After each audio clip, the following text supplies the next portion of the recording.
So then you get into your next steps. You started gathering, you've got the stories from your families, you've gone through your record searches, you've gathered some information, and hopefully that those records have provided you the information on what town your ancestor emigrated from or lived in Germany. If not, you're going to have to expand your research out. You're going to have to look at siblings and other family members for clues so that you can find that town that you're looking for in Germany. So, you're going to follow the siblings of that individual. You're going to look at their immigration records. You're going to look at their ships lists. If they settled in certain locations in the United States during World War I, they would have been required to register as enemy aliens since they were German. And in those enemy alien registrations, they will have the town that they grew up in, that they were born in, their parents' names, and a lot of information that the government was tracking to keep track of those German immigrants at that point in time. You also want to look at the county histories for where the siblings may have settled and see if they're listed. You want to look at their death certificates and obituaries or their memorial cards and see if those have information about where they were born. So don't just limit yourself to your direct line, because the siblings would have been born in the same location most likely, and that information is going to be helpful for you to distinguish the name of the town that you might be looking for. So once you've found the name of the town, you're going to need to know where it's located. And so you want to use Google Maps, to see where that town was located and see if there's any other towns in the area that might be mentioned in other records that you find. But if you want to look at historical maps and see what those areas look like historically, Meyers Gazetteer is a great place to start. It's a great resource for German maps from the 1870s. Historic MapWorks also includes a large variety of European maps and David Rumsey's map collection.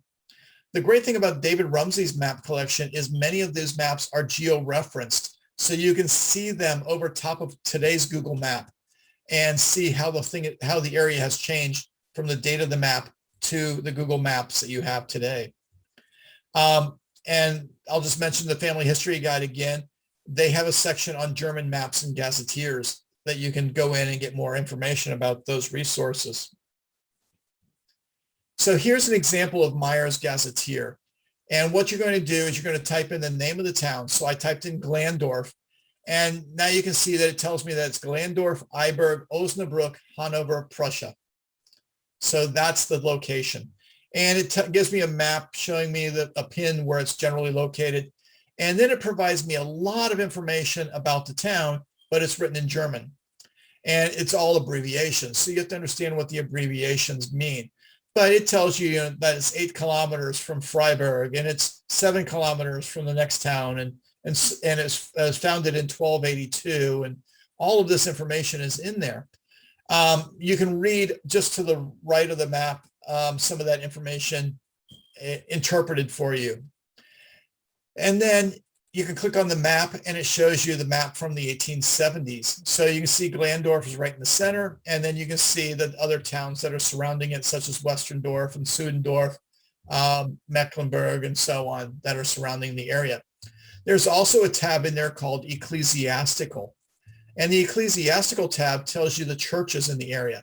So it'll tell you what towns and how far the towns were from Glandorf were for the Catholic Church, the Lutheran Church, the Jewish temples and synagogues, and other landmarks that would be referenced in the ecclesiastical section.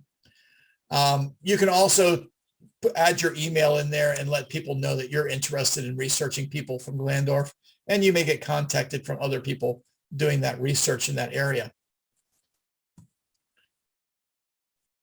Another way that you can try to find where your ancestors might have come from in Germany is to use surname maps.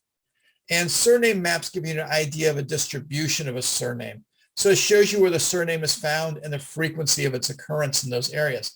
And so this helps you focus your research. Instead of saying it's in Germany, you can look at these maps, and these maps are based off of German records. So things like the censuses and directories to compile the frequency of that name in certain locations. So here's an example of the GeoGen website. And I was researching the Garmin name, and the Garmin is one of my family lines. And you can see when I put it in there, the darker the red, the higher the frequency of that name in that area. So now I've got it narrowed down. You know, the darker red is just in one small section of Germany. And there's a few little areas around it that are orange and yellow. So I know that I'm not searching all of that gray area because there's very few Garmins, if any, in that gray area.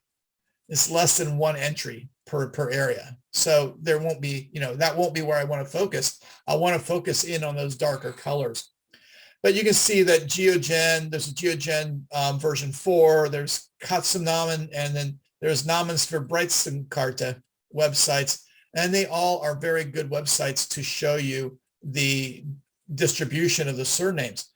I joke about it because most of my names are fairly limited in the scope in Germany, except for Meyer. If I would put Meyer in this, every single location in Germany would be colored.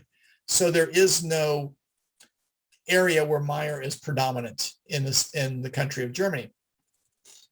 The Namensverbreitungskarte website gives you the option of doing an 1880s distribution and I think a 1940 distribution. So you can see if the name has moved in those 60 or 70 years.